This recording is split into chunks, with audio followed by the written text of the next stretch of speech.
Hello friends, Ben Ochart here. Thank you so much for tuning in. Today we're going to talk about brown algae, a topic I talked about in a prior video. I'll put a link up at the top. But today I'm going to talk about just a light case of it that shows up every few weeks and results in me having to give the plants a bit of a cleaning. Every 2 weeks or so I have to spend about an hour or so just cleaning the brown algae that accumulates in the different tanks. And it's a bit of a chore that if I can minimize it, I think it would be a good thing. And in that video that I provided the link for earlier, I talk about all the different factors involved in brown algae. But one of the main ones is phosphates. That seems to come up in just about every conversation about brown algae, the phosphate levels in your aquarium. There's a pad that's actually distributed by the Aquarium co-op, and I picked up some of them in the hope that I could reduce some of the brown algae. Very easy to install and hang on back filters. You just cut it to shape and drop it in. It's stiff enough so that it just stands up in hang on back filters, and of course in filters where the media lays flat, that would be also a very easy application. It wasn't quite as easy using it in what are called internal filters. I have these filters by a company called Expertmatic, and there are these big monsters here you see hanging inside several of my aquariums, in this case the 29-gallon community tank. This tank tends to get a little bit of brown algae on the live plants and also the walls.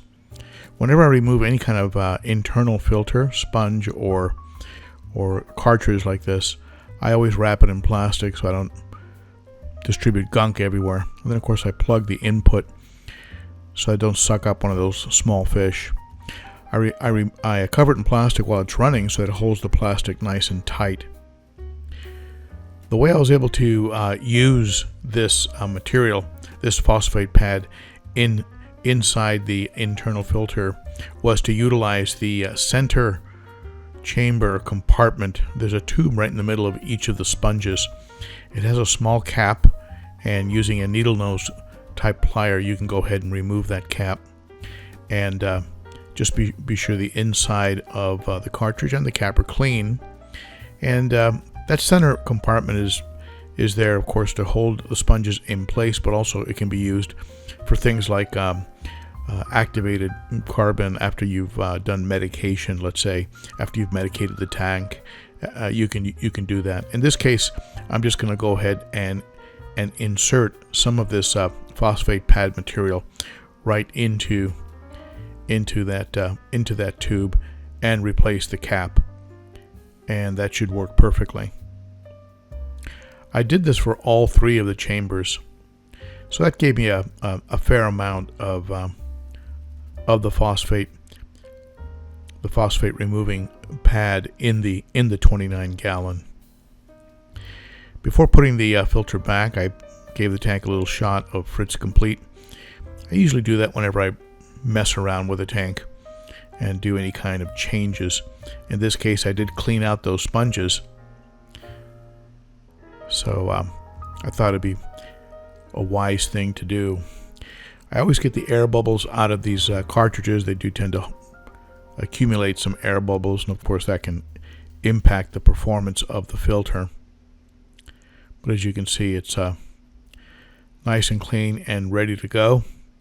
Remove that protective sponge there. I don't think I sucked up any of those neons. And I actually like the fact that with those center compartments blocked a little bit with those phosphate pads, the bubbles aren't quite as strong. Maybe that'll create a little bit less of all of those small little micro bubbles in the aquarium. And I certainly don't want the fish pushed around by the bubbles. I can always pinch off that hose, that Venturi hose that sticks out the top. So here it is, clean and running. And I'm not removing any of the brown algae. I'm not giving it a cleaning. I'm just seeing if I can starve it In other words, cut off its phosphates and see if it starts to die off. I thought that would be a good initial test on these sponges. One of the reasons I love sumps is if you want to put something in a sump, this is how hard it is. That was a lot easier than the internal filters. One of the reasons sumps are so popular. This one, of course, is a DIY sump I made from a 29-gallon aquarium. Has a couple what are called 14-inch socks. A bunch of filter media in there in case I ever want to set up a filter real quick and I want it seeded with beneficial bacteria. Has some very large sponges, including a 3-inch porette or matin sponge from Swiss Tropicals. And then, of course, there's a heater compartment after the sponges, and then an overflow bubble trap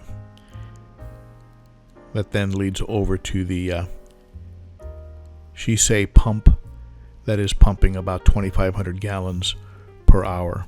And of course it loses some of those gallons per hour in what is called head pressure. But this 29 gallon is doing a real good job in conjunction with an FX6 that is also running on this tank.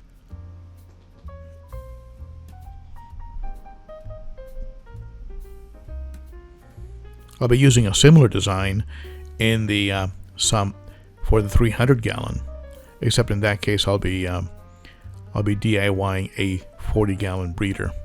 So what do you think? I mean, do you think these pads are going to work? Have you used them? What's been your experience with them? I certainly would like to know. And comment below, and we will check back on these tanks. I think let's give it a couple of weeks and see if we see a change. I'm not going to clean any brown algae off of anything. Let's just see if these pads in fact strangle off some of the brown algae and prohibit it, or keep it from getting the nutrient that it needs, and see if the brown algae just dies off. And I hope that's the case. That's going to save me about an hour of work every 3 or 4 weeks. And sometimes if I let it go for too long, I just have to pull the plants out and dip them in something like hydrogen peroxide or a little bit of bleach overnight, and then a night of soaking in a conditioner like Prime or Fritz Complete. So that's it for me, my friends. We'll monitor this and talk about it at the Saturday Cichlids and Coffee live stream. Hope you can join me there. That's Saturday at 11 a.m. Central, 9 a.m. Pacific, noon Eastern. And I hope to see you there. Thank you, my friends. That's it for me. Bye-bye.